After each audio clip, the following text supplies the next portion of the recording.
You can.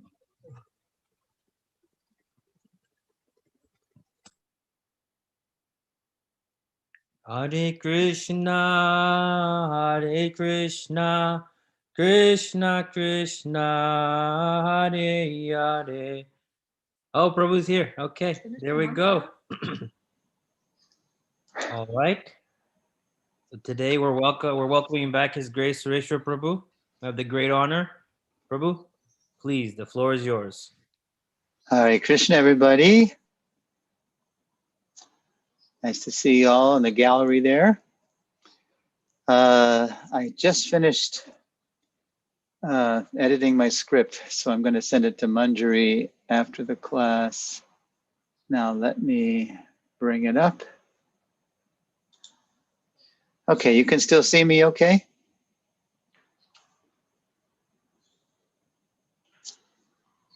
I take the silence as yes. We can see you and hear you fine. Okay. Okay. Here's my favorite lesson.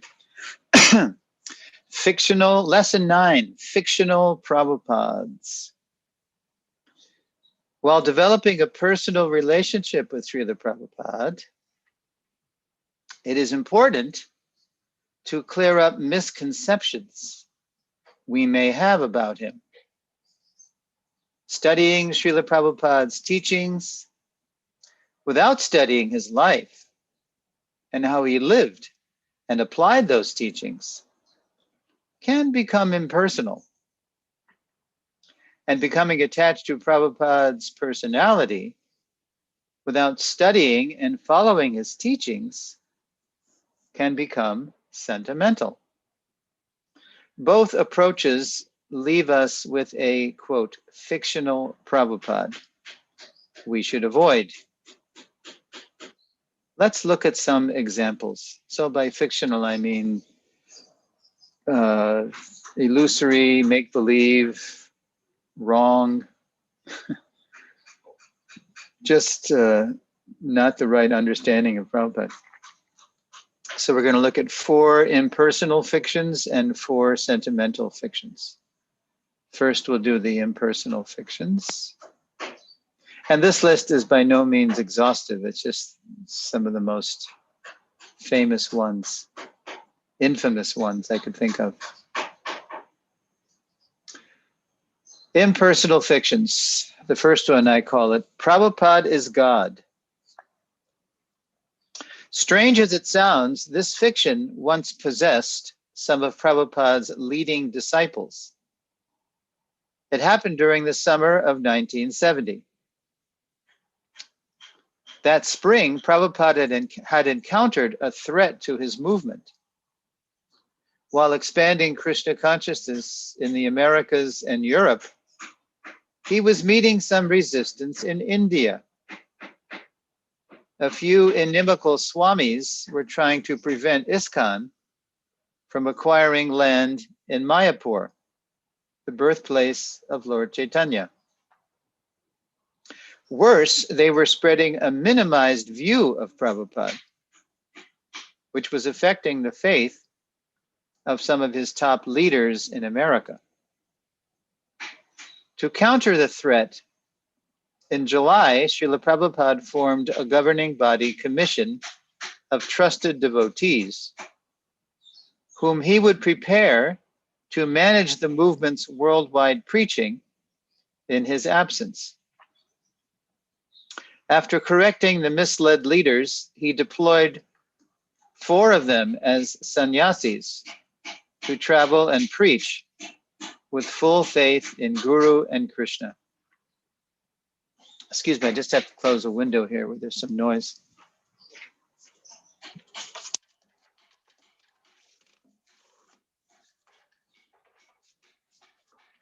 Okay. As the young renunciants toured ISKCON America that summer, the gravity of their offense to Prabhupada weighed on them. Mortified at how they had been minimizing his spiritual stature, they began to maximize him, even deify him, citing scriptural references about the spiritual master being non-different from Krishna himself. In late August, the group traveled to New Vrindavan, West Virginia, for the Janmashtami Vyasa Puja festivals, amid the largest gathering of ISKCON devotees to date. The sannyasi's apocalyptic message: Prabhupada is God, and because we haven't recognized him, he has rejected us and gone back to India. Without understanding that Prabhupada is Krishna, our chanting is useless. Their propaganda so disturbed the devotees that the governing body phoned Prabhupada for guidance. And Prabhupada was all the way in Tokyo. Prabhupada thundered his reply, quote, "They have committed the greatest offense. There is only one thing worse than underestimating the Guru, overestimating the Guru. They have said, I am God. Therefore, if I am God, they also can become God. This is impersonalism," unquote. Banishing the offenders from his society, Prabhupada said that they could return if they separately opened centers, inspired people to take up devotional service, and preach the truth. The spiritual master is not God. God is God. The genuine spiritual master is God's authorized representative. Any so-called spiritual master who says he's God is as good as a dog. End of fiction. The next one I call ISKCON is Prabhupada. Although less obvious than the previous fiction, the giveaway is. To equate ISKCON in all respects with Srila Prabhupada repeats the impersonal flaw of oneness without difference. Prabhupada's flawless statement on the subject, quote, ISKCON is my body, unquote. Although this quotation was never recorded, reliable ear witness testimony is abundant, and the following Prabhupada letter excerpt says the same thing. Quote, you are all my limbs of my body. Unless you cooperate, my life will be useless. Unquote. Indeed, wherever Prabhupada's followers don't cooperate, a part of his ISKCON body falls sick. And if the non-cooperation becomes systemic, all of ISKCON falls ill. The unfailing cure, re-immersion in Srila Prabhupada's life, teachings, mood, and mission, especially his admonition to cooperate. Interestingly, Prabhupada also rejected as material this fiction's inverse. Quote, Prabhupada is ISKCON. And now we have a quote from Prabhupada. Quote, suppose if I say I am everything in this my institution, does it mean I have lost my personality? No, no. If somebody says that Bhaktivedanta Swami is everything, does it mean I have lost my personality? That is a material understanding, unquote. As ISKCON's founder Acharya, Srila Prabhupada is certainly ISKCON. At the same time, everything in ISKCON does not equal Srila Prabhupada, our society's life and soul. As the philosopher Emerson once observed, quote, an institution is the lengthened shadow of one man, unquote. The next fiction I call The Governing Body Commission is Prabhupada. This fiction betrays an incomplete understanding of the first item Srila Prabhupada declared in his will. Quote, the Governing Body Commission, GBC, will be the ultimate managing authority of the entire International Society for Krishna Consciousness, unquote. That's from Prabhupada's Declaration of Will, 4th of June, 1977 in Vrindavan. Sometime after Prabhupada signed his will, he called for his personal secretary in the middle of the night. The secretary's diary discloses what happened next. Quote, he could not sleep. Thinking of the will had kept him up. Amongst the GBC, have you selected one after me who will succeed? I replied that we felt that we should manage together as a group, that none of us was more qualified than the others.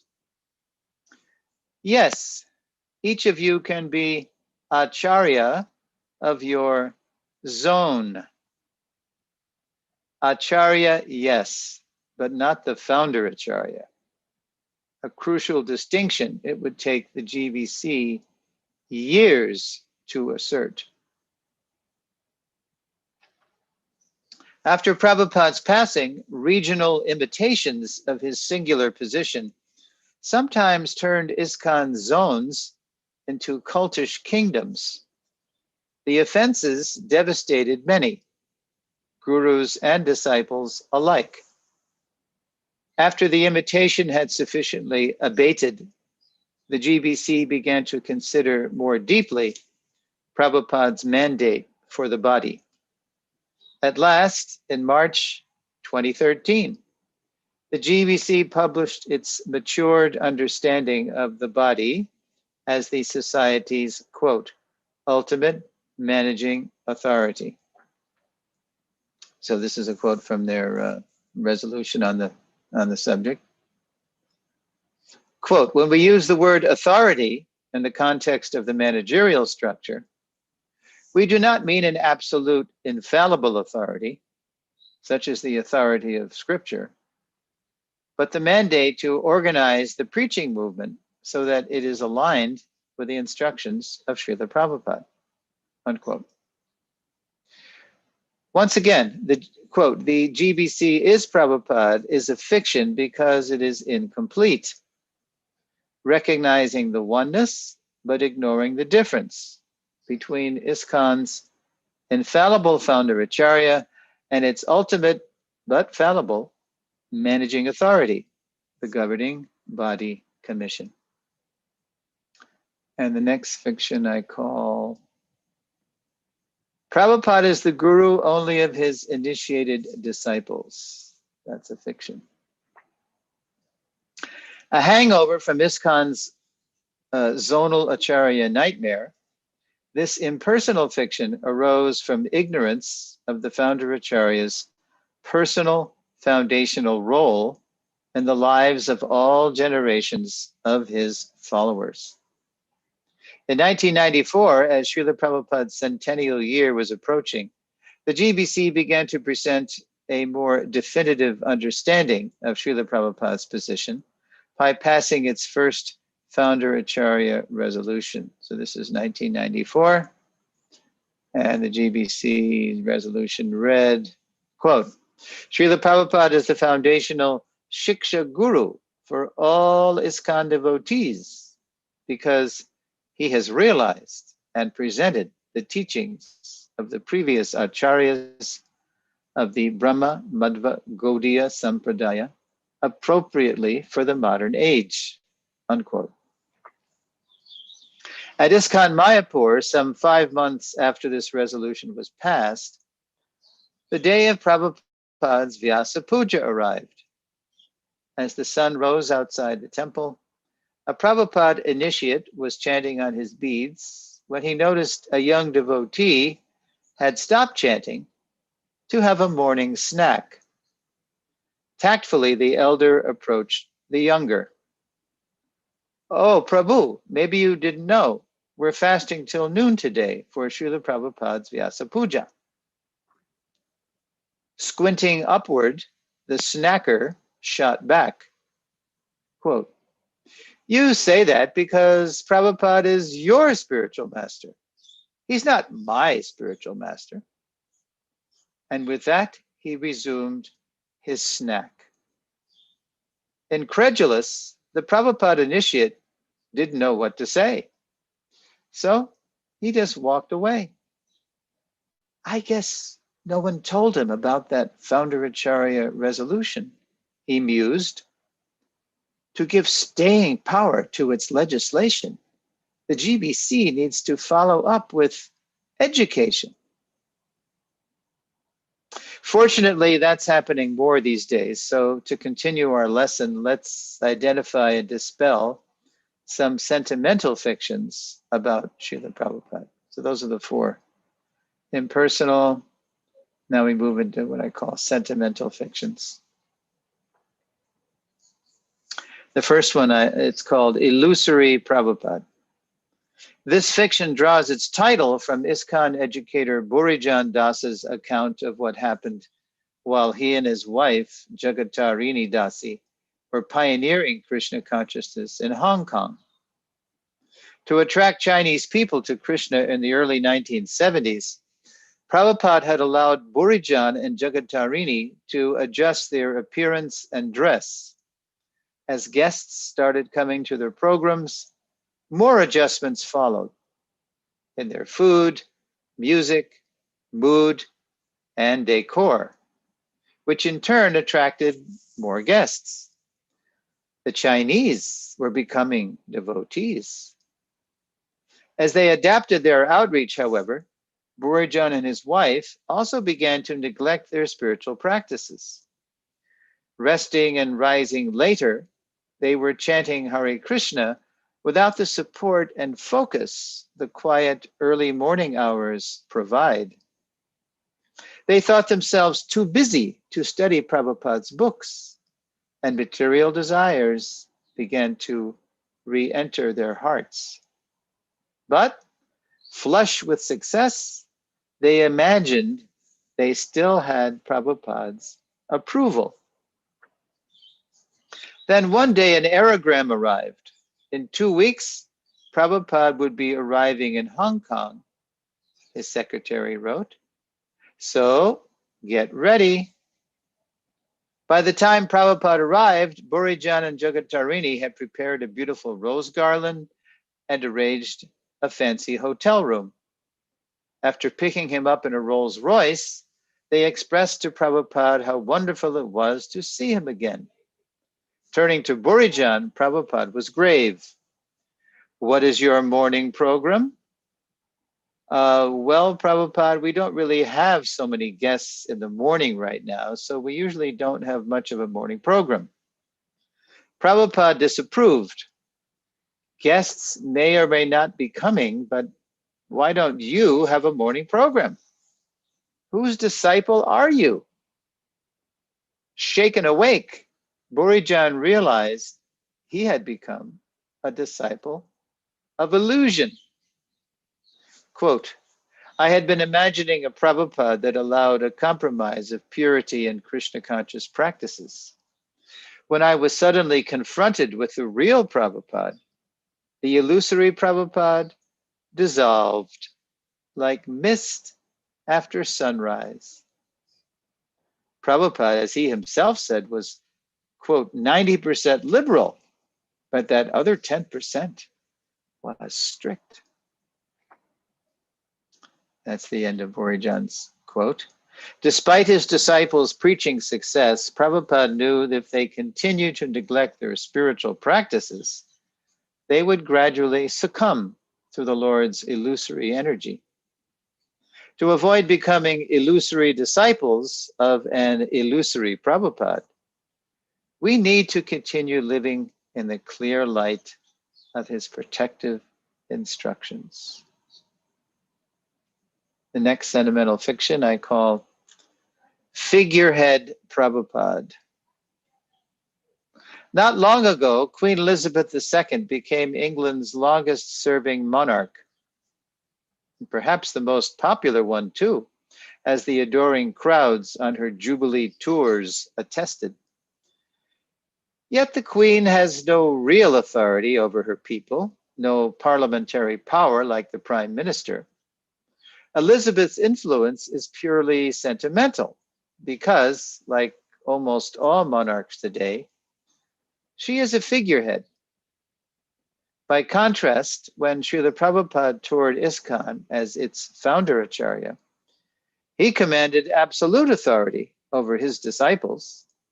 He did this by the transcendental knowledge he revealed, as well as his own endearing example of pure devotional service. Keen to see his knowledge and example inspire all generations of his followers, Prabhupada took steps to protect his foundational role in ISKCON. One step was the introduction of his daily Guru Puja. In April 1974, after one of his morning walks on Bombay's Juhu Beach, Prabhupada went up to the temple as usual to offer his respects to the deities. At the time, the devotees would offer flowers both to the deities and to Prabhupada. But this morning, in plain view of the deities, Prabhupada sat on his dais to receive full worship, with his disciples singing, quote, Sri Guru Vandana, a traditional Bengali song glorifying the Guru. The song praises pure service to the Guru as the way to obtain the full mercy of God. Since Prabhupada was the only Guru in ISKCON at the time, when he introduced the hymn, his immediate disciples did not realize the song's full import. Today, as successive generations of gurus and disciples come together daily to sing to Prabhupada, the significance of his position as the Jagat Guru, our founder acharya, continues to expand. Far from being a mere figurehead without real presence in the hearts and minds of his sincere followers, Prabhupada lives in the core of their very being. Janme Janme Prabhu say, quote, he is my Lord, birth after birth, unquote.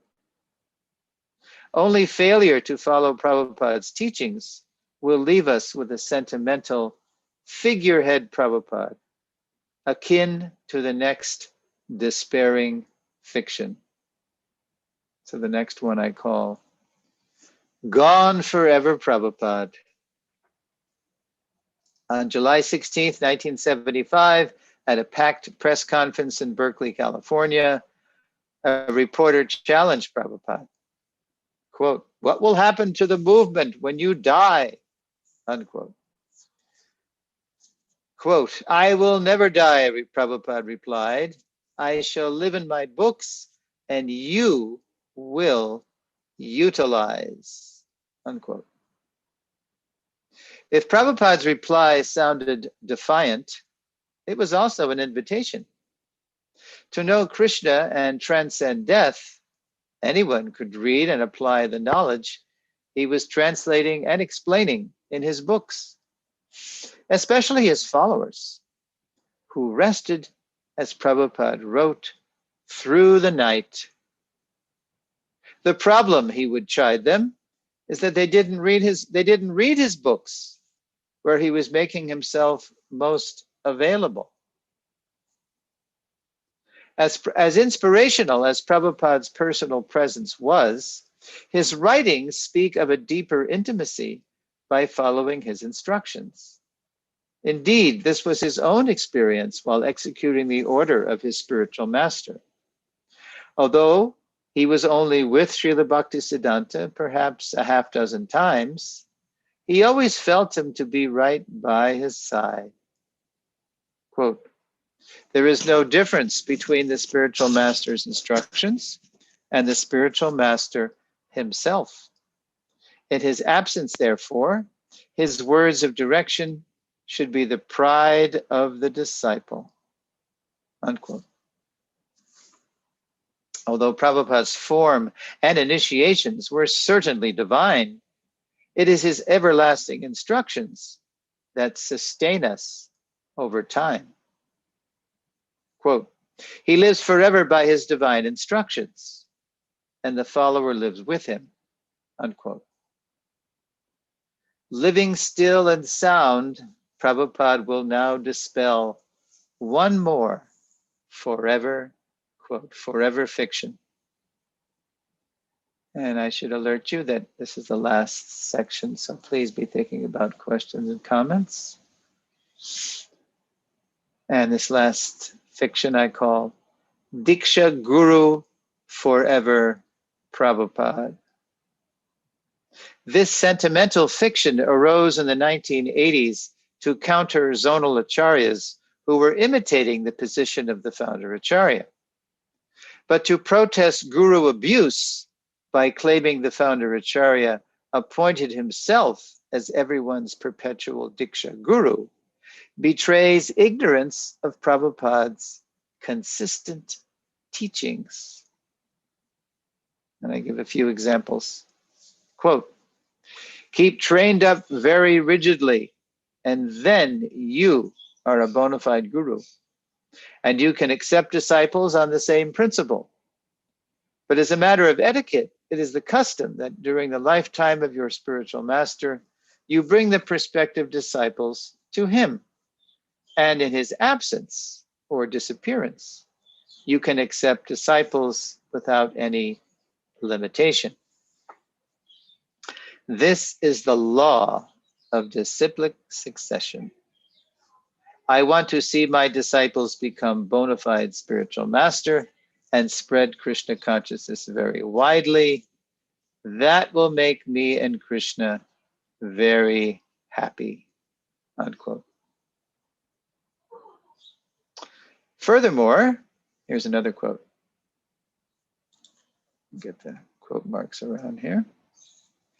Because people are in darkness, we require many millions of gurus to enlighten them.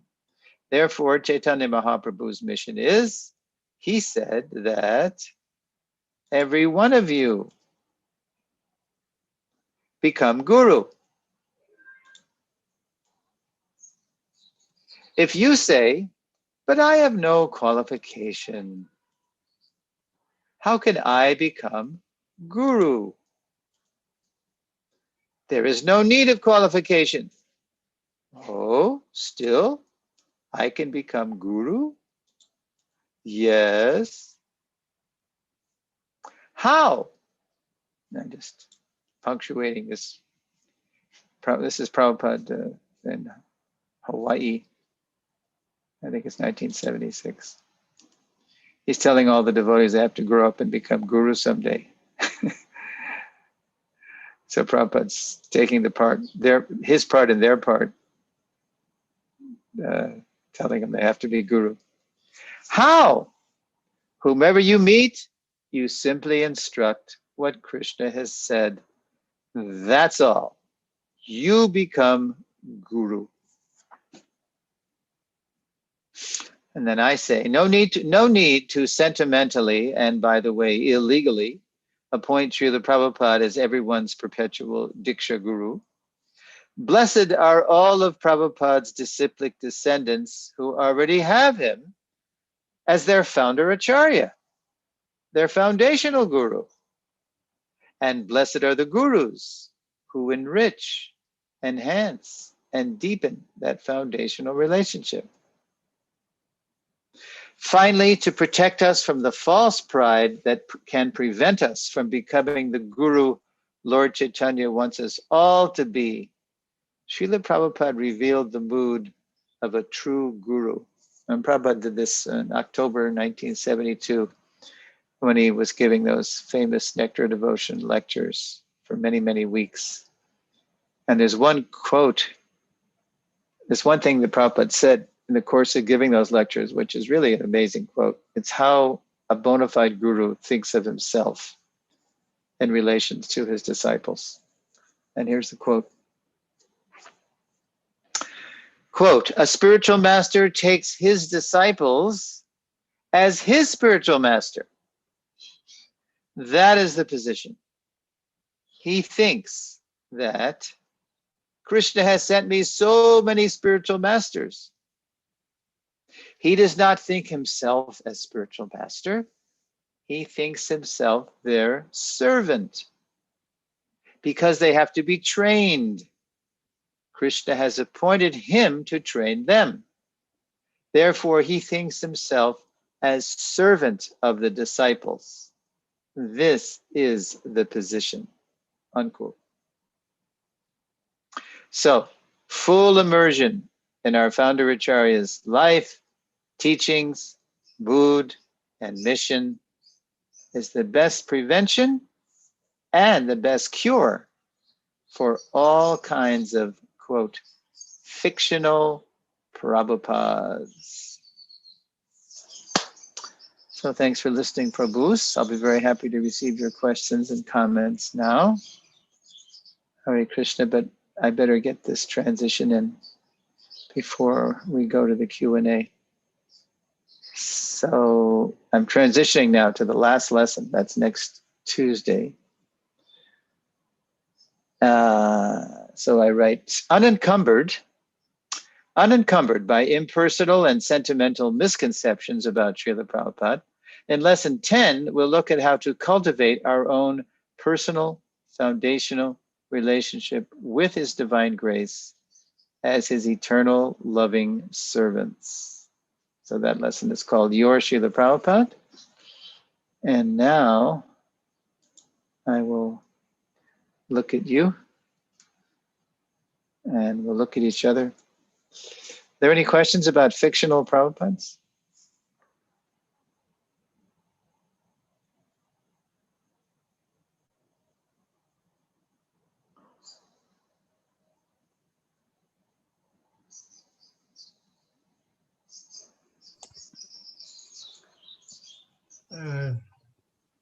On asking the question, so I will start to maybe the warm up. So you pointed out the impersonal and sentimental both could be, hopefully, if I understand you, both could be cleared up if we read Srila Prabhupada books. That's where it starts. It's not just the books, because if we just read the books but don't apply the books in our own lives or know how Prabhupada applied what he was writing in his own life, then that's impersonal. Yeah.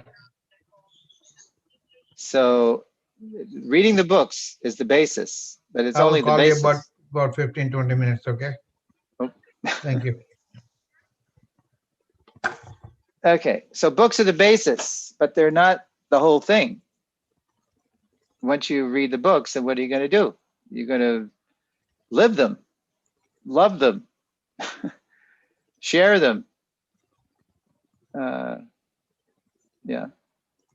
So books are the basis, but there's a lot more after that. So, but everything starts with the Prabhupada, reading Prabhupada books and assimilating them. And as you again made a comment that not just keep it to yourself, you have to give that out too. Yeah.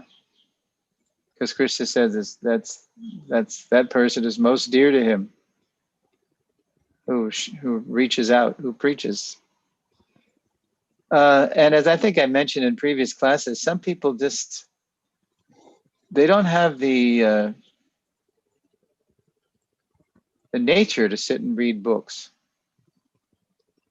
right? I mean, most people are like that. But we all hear. Reading is hearing. So, we can all listen to Prabhupada lecture on his books, or we can hear devotees who have recorded his books read the books to us on audio books. There's audio Gita, audio Bhagavatam, audio CC. So somehow or other we have to engage that tendency to hear, transfer it from being absorbed in the news and tune into the news of the spiritual world by hearing Srila Prabhupada. Bro, you started off with to know Srila Prabhupada, you have to know his life and teaching both. Yeah. So with that, knowing his life, how about those knowing through his disciples? Yes. We spend time with them, their memories, their memoirs, books, and how much emphasis we should put on that? Well, when people first come, I always point them to the Gita and to the Lilamrita, Prabhupada's life story. Because when people are reading a book, they really want to know about the person who wrote the book. That's what they really want to know. So even if they're reading about Krishna and Arjuna in the Gita, they want to know, who was this amazing person who is making these verses so accessible to me, who is a pure devotee of Krishna. I know that was what amazed me when I read Prabhupada's Gita. That without the purports, the verses remained mysterious. So that's the parampara system. We have to hear Krishna through the parampara. So books by Prabhupada and about Prabhupada. Yeah, there are so many now. People writing their books, their memoirs. Prabhupada here and Prabhupada here, Prabhupada there. Yeah, they're great. They gave us a fuller picture because wherever we were in the world, we only got one little peek at Prabhupada. As I've mentioned, once a year he'd come to where we were. But now we're getting such a full picture of Prabhupada through all these memories and books. Yeah, really important. The latest book is this one, Mahaprabhu. Which one? The Bombay? Bombay. Giriraj? I will build you a temple. Yes. Wonderfully written. Yes. I just got it last week and I'm reading it. So yeah.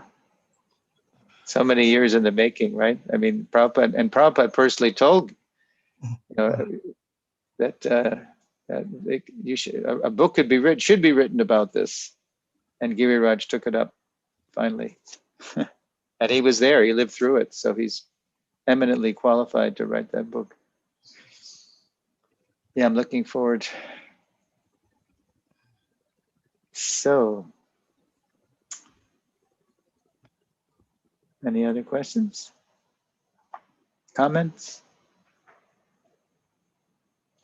Yeah, that was meant to be a very provocative lesson because some of those fictions, they sound like they're true, right? ISKCON is Prabhupada. The GBC is Prabhupada. It's not true because it's incomplete. You get the oneness, but you don't have the variety. You don't have the difference between the two. The GBC is the ultimate managing authority, but they're not, liberated souls like Prabhupada.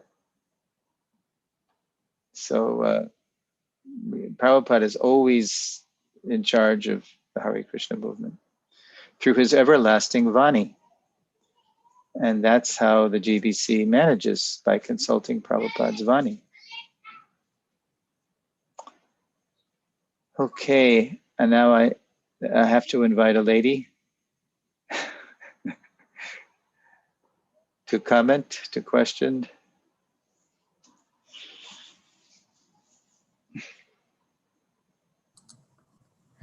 Hare Krishna Prabhu, please accept my humble obeisances and wonderful, wonderful reading every week.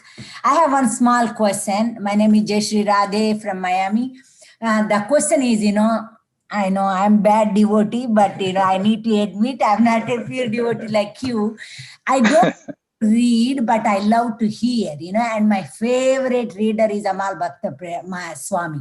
So I always hear Srila Prabhupada books and hear lectures by sannyasis, but reading is, I only hear.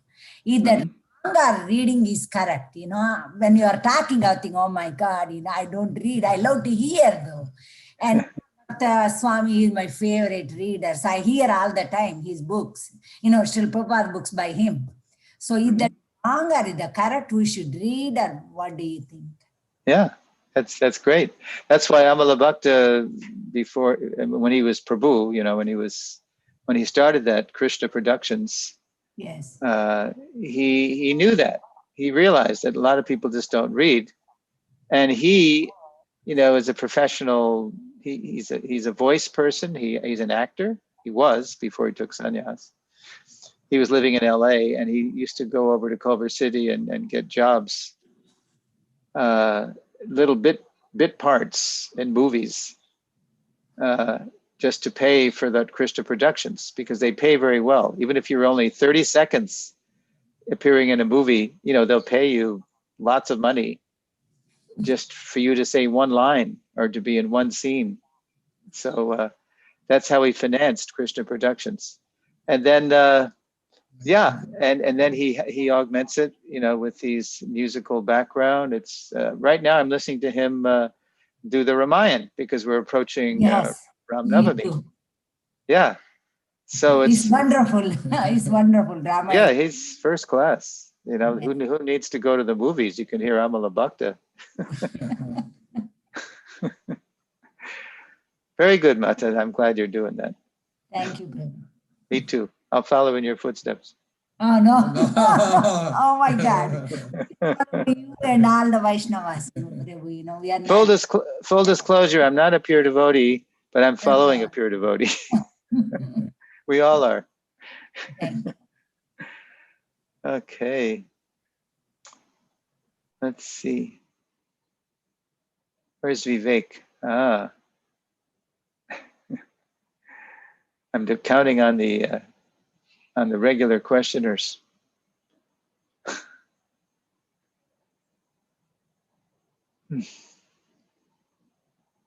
And for that last fiction, you know, Diksha Guru Forever Prabhupada, I didn't even say the R word, you know, Ritvik. I didn't say it because that's a perfectly good word, but it was politicized beyond recognition.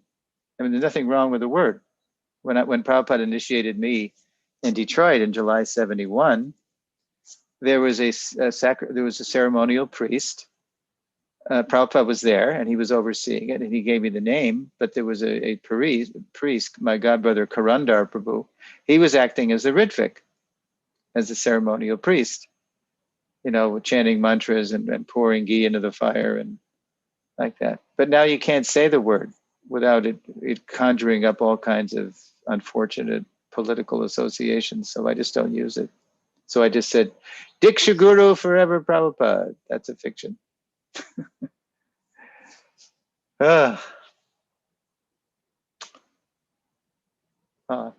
Maybe we're done. It was clear, huh? Whoop. Yes. I'm seeing a giant finger in the gallery. My camera is not working fine, so I will not be able to switch it on. My question is, a minute ago, Mataji said that she prefers listening to reading. Mm-hmm. I am just the opposite. I prefer reading to listening. I mean, I love reading. I prefer just the opposite. So I was wondering how, and one of the reasons was that I too often hear some stories, and then my mind, you know, goes into thinking, how is there a way to corroborate those stories? So I would rather prefer reading literature. So I'm not sure I heard the last part. It sounded like you were saying you love to read more than, you know, hear the sound, but then you started talking about stories. So what kind of story? You're reading stories? What stories are they? Not necessarily reading stories, but every time in a gathering, I do love to hear stories, but then my mind also thinks, what is the way to corroborate that this actually happened? So that kind of thing does sometimes come up. So because of that, I sometimes prefer reading literature than to hearing a story. So I was wondering how to correct that, or how to overcome that kind of thought process. Okay, there's something about the sound that's coming from your end that I just can't quite follow. So can someone translate that for me, exactly what Prabhu's question is? It is not clear, bro. Go on, I've checked, bro. Can you type it in chat? Maybe we can read it. Oh, is it that is it better now? Not, it's still kind of distorted, you know. I it is can't. started. If we can, for everybody's benefit, if you can type it and then we can read to Prabhu and benefit from your query. Well, I have the chat too, and I can read what you type. So, can you type your question concisely and just sum it up, just the essence of your question?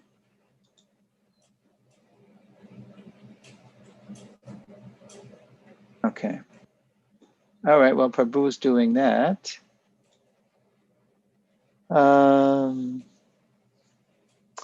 Let's see.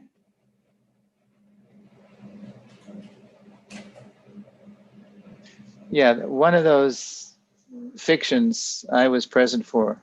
I think I shared with you. I was at New Vrindavan when those sannyasis were preaching Prabhupada was God. That was really, especially for a brand new person. I was a 5-week-old devotee, so that was my introduction to ISKCON politics. Leaders are saying Prabhupada's God. And nothing to this day, nothing compares with that. Nothing I've ever heard, in ISKCON politics, no issue today compares with that, that apocalyptic announcement by those rookie sannyasis. Prabhupada's God. And because we haven't realized this, he's left us.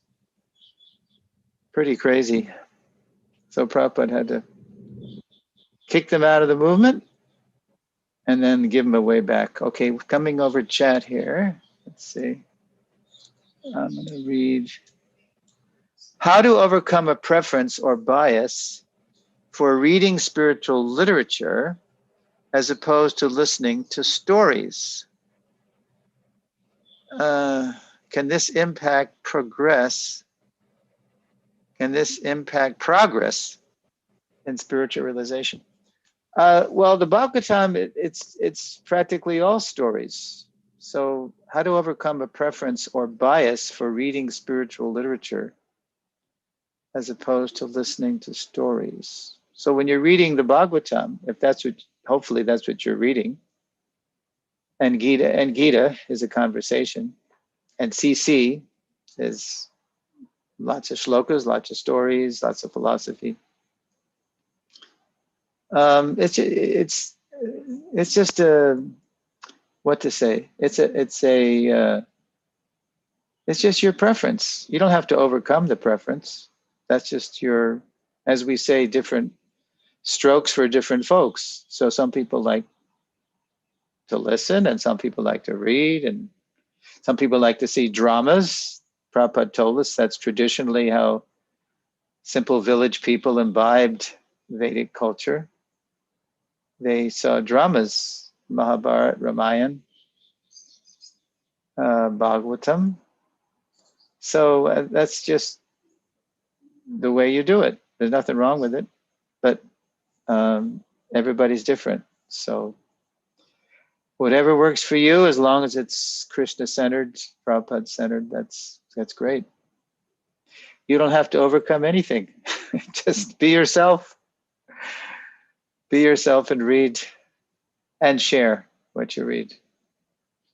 Because what we share, that's what sticks with us. Otherwise, in one ear and out the other. One clarification, Prabhu, the Kumar Abhishek Prabhu, this Amal Bhakt Swami is recording this, just he's reading Prabhupada purport word by word. Mm-hmm. It is literally just that's what he's doing. And I have those tapes I bought in sometime in 90s when I went to LA. But now everything is available online. Mm-hmm. Yeah. Yeah. Yeah. And then, like Mataji and I both said that we're listening to Amala Bhakta Maharaj recite the Ramayana now. And at the beginning of that recitation, on the very first introductory CD, Maharaj says that what he's speaking is based on the Valmiki Ramayana, the original authentic Ramayana. But as it was condensed by the publishers, I think Motilal Barnasidis, something like that, or I forget, I forget the name of the condenser. It's the most reputable condensation of the Ramayana. And then even that condensation that he read, he edited it because it was probably Indian English. He edited for his narration. But you can see that he was disclosing, full disclosure, this is Valmiki. It's based on Valmiki's Ramayana, but that's a 24,000 shloka work. So he's not going to read all that. He's going to condense it in the most dramatic way, like a script, like a screenplay, which he can do. He's actually trained in that. He can write scripts. He's done that in his work. So he's taken that work and taken the condensation and then put it into very readable, dramatic screenplay prose, like a script, like a movie script. So that's why it's so exciting, because it's like the distilled essence of Valmiki Ramayana. So, okay. All right. I guess we're Hare getting close. Krishna. Hare Krishna. Prabhuji, please accept my humble obeisances. Obeisances. I have a question for you. Okay. I'm in India, in Hyderabad, and sometimes I come across some people, like say maybe while distributing books or, when I was at work, and they were actually associated with the Hare Krishna movement, the Ritvik movement. Mm-hmm. And some of them, sometimes they are very, very new to the whole thing. So Mm-hmm. they don't even understand that this is different from Prabhupada's ISKCON. And it's so premature to even tell them that, no, you're in the wrong group or something like that, So, and then in my heart, I think, why is Krishna connecting them to this movement? Maybe it is their mentality is like that Krishna is connecting them to the Hare Krishna movement rather than ISKCON movement. Mm-hmm. That, maybe they don't have the, inclination to accept a, living guru. I just, I don't know how to deal with that. Mm-hmm. Sometimes I try to explain, but then at the same time, I don't want to disturb their faith. Mm-hmm. That, at least they are here, they're at Krishna's lotus feet, at least they're chanting Hare Krishna. Mm-hmm. And what if I say something that will make them think, oh, well, this organization is fragmented and maybe it's not the right place for me. They within themselves, they have disagreements, or, Mm-hmm. how do Right. I deal with it? Okay, good question. Now, before COVID, I was down on my way to India from the USA for a couple of years. I was presenting my founder Acharya seminars in Bangalore, the capital of Ritvikism, with Madhu Pandit Prabhu. And with that big Hare Krishna hill, that big temple on the hill. So you might want to apply your question to the life of Madhu Pandit, who, now I don't know him personally, but I've been to Hare Krishna Hill. And everything there I found to be very nice, except when you go to Prabhupada's quarters. Every temple has a place where he'll have a Prabhupada Bhorti, you know, with him dictating or something like that. And then all along the wall in this room, you have Madhu Pandit's take on what happened the last year Prabhupada was with us, and how Prabhupada told everybody to be Ritviks and not to be gurus.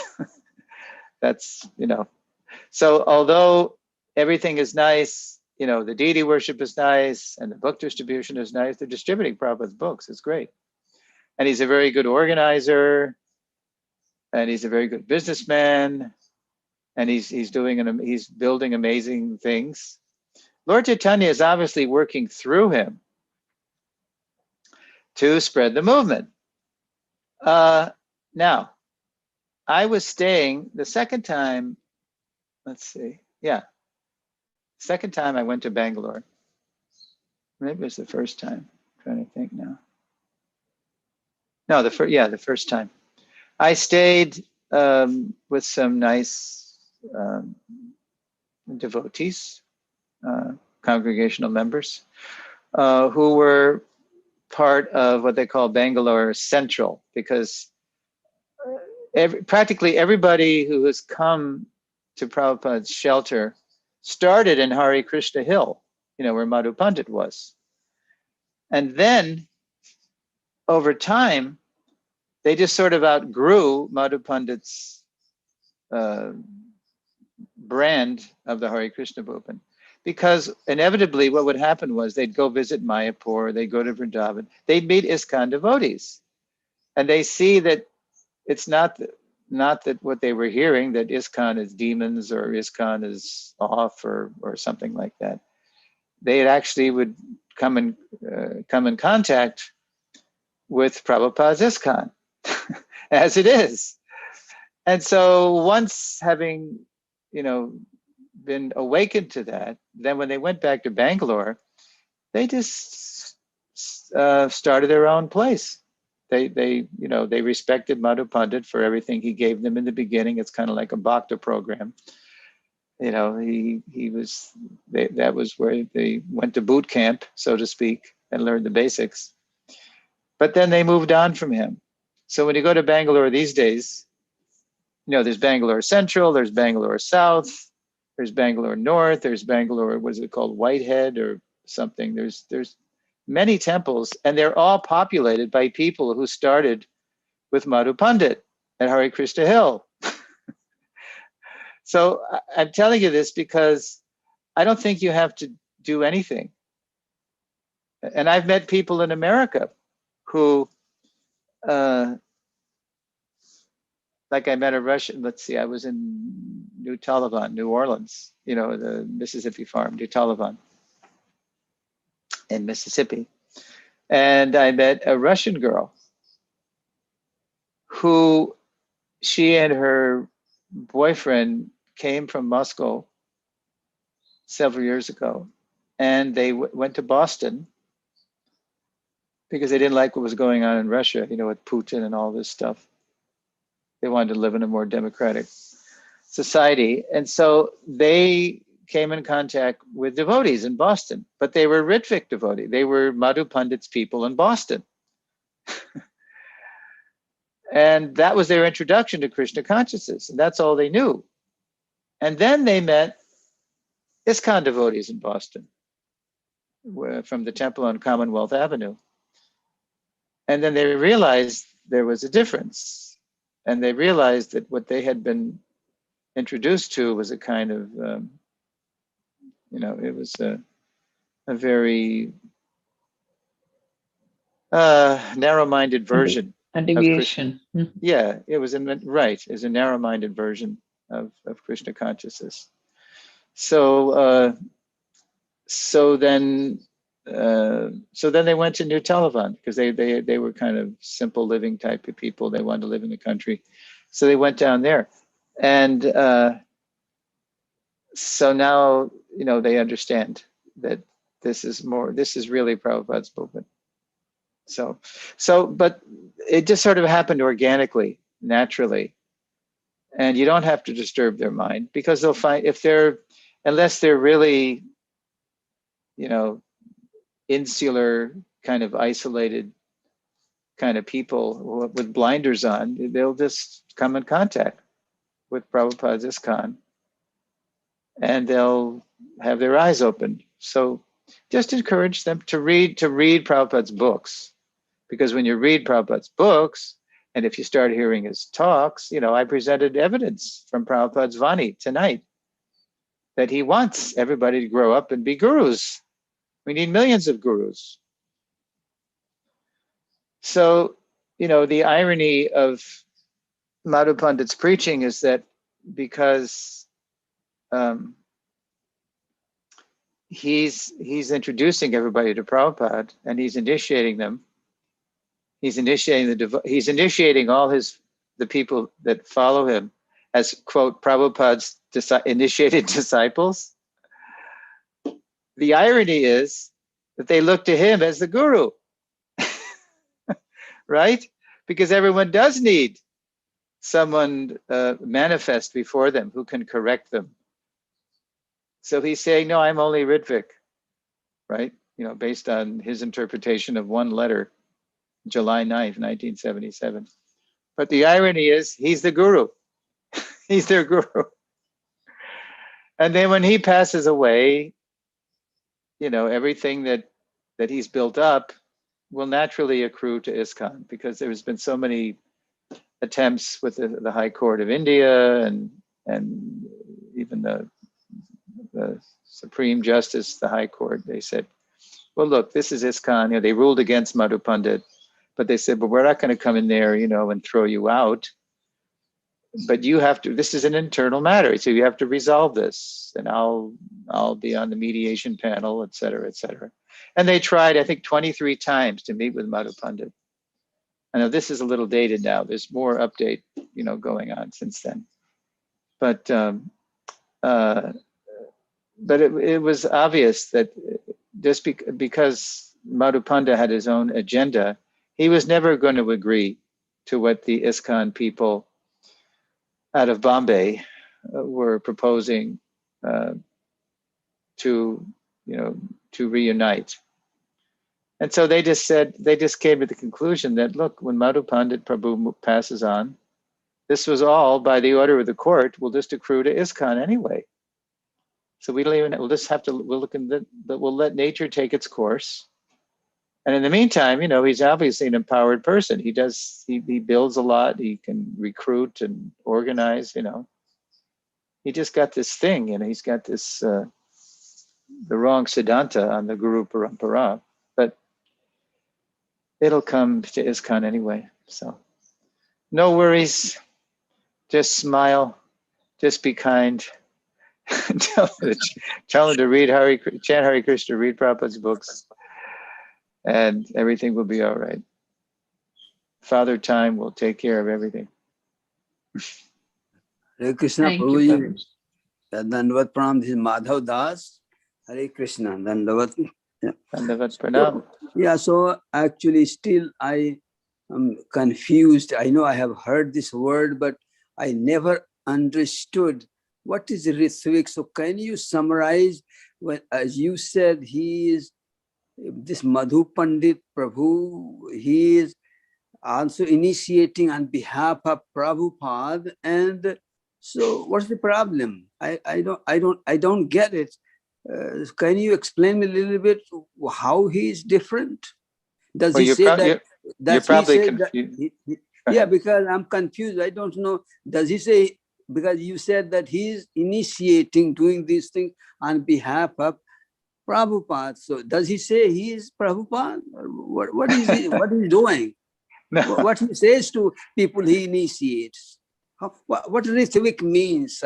I'm confused. Yeah, sure. I don't know. I've heard, but I never made effort to understand what is this. All right. So to really understand it, you have to know the history. You have to go back and, read the letters and the room conversations, et cetera, et cetera, et cetera. But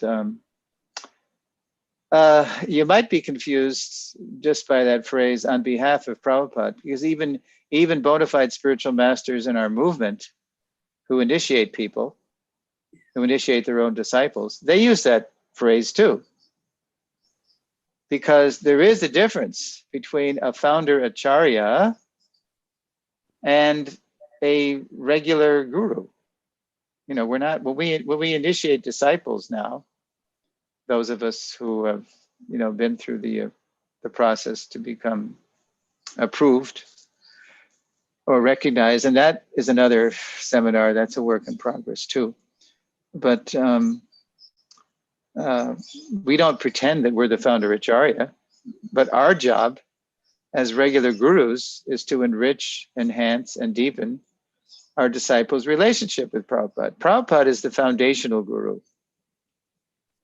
of everybody, all generations in ISKCON, just like the Ramanujis. I brought this up before. It's 1,000 years since Ramanuja passed on, but anybody in the Ramanuja Sampradaya, they identify as Ramanujis, even though they have their Diksha Shiksha gurus. So, but the Ritvic deviation is that Madhu Pandit is saying that Prabhupada is your Diksha guru. Well, has Prabhupada accepted them? That's not parampara. That's not the way it works. The guru has to accept the disciple. So when the guru passes on, then the parampara continues. Qualified disciples of the previous guru, then they initiate. But Prabhupada's not simply a previous guru, he's a founder acharya. So everybody in his line is meant to bring their disciples to his lotus feet. So we teach them how to study Prabhupada's books, execute his mission, worship his Murti, and that way there's unity amidst all the diversity. So I mean, go ahead. So does Madhu Pandit Prabhu, does he say he's founder Acharya? Does he declare that? No. He says that Prabhupada is the only initiator. He doesn't accept him that he is founder Acharya of ISKCON. He doesn't Yes, accept he that. says Prabhupada is not only the founder Acharya, but he's the perpetual initiating guru for all time, which is bogus. It's upasiddhantic. It's not the way the parampara works.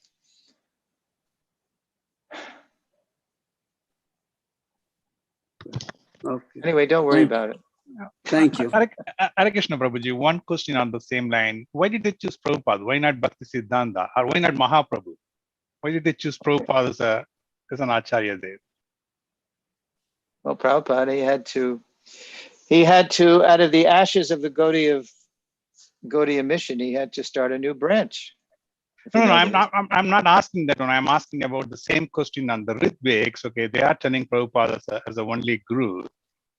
The Prabhupada is the only guru, we have to take an initiation or something like that. Okay, so the question to them, okay, what is the philosophy they are telling that, okay, only Prabhupada is the one, why not they didn't choose the Bhaktisiddhanta or even Mahaprabhu or somebody? Yeah, the point is you have to surrender to a current link in the succession. I got it, Prabhuji, but that's what we are doing, is right. That's what we are telling, that okay, somebody has to correct my mistakes, right? Okay, if I take that one, but what is the argument they are telling that okay, so only Prabhupada is a initiated guru? Why didn't choose Bhaktisiddhanta? Why Yeah, they don't. It's not. There's no philosophy. It's a sentiment. Oh, got it. It's a sentimental fiction. That's why I call it a sentimental fiction. That Prabhupada's my. Got it. Yeah, my initiating. Because everybody. I'll tell you why. Because in ISKCON, we have this. It's still like this. People are drawing their core identity from their initiating guru. Right? Who are you, Prabhu? Oh, who is your guru? Right? Oh, I'm an Indradyumna Swami disciple, or I'm a Giriraj Maharaj disciple, or Radhanath Swami disciple. Whereas, as I said, with the Ramanujis, I gave you the example, you ask a Ramanuji today, he will say, Adiyen, Ramanuja Dasan, I am your servant, the servant of Ramanuja. And by saying that, he's not minimizing his Diksha or Shiksha gurus, but he knows that his core identity is with his founder Acharya, Ramanuja. But The way to Ramanuja is through the parampara, coming down from Ramanuja. So it's, it's Apasiddhanta, it's not real. Because you're right, we need people to correct us. And I told that anecdote of a godbrother of mine asking Prabhupada, which is more important, the book Bhagavat or the person Bhagavat? And Prabhupada said, oh, the person Bhagavat, because the guru can pull your ear. He can correct you.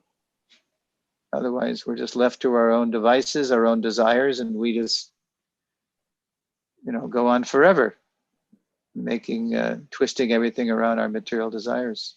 But we need that purification from the gurus, Siksha Diksha. Okay, it's getting a little late. Thank you, Prabhu. And I will send Manjari the script later. I'm going to have to leave you because I have to prepare tomorrow's class. So please carry on with the Shringa prayers. And next week we will do the last lesson in the Founder Acharya Essential Series, Your Srila Prabhupada. Srila Prabhupada ki jai. Hare Krishna. Thank you, Prabhu. Amade, are the girls available to sing the Nishinga prayer? No, but Vaishnavi said Riddhima's going to bed early. She's an exam. So someone else will have to sing. Any volunteers? Is there not there? Sridhar Feeling well. by studying. Okay. Namaste.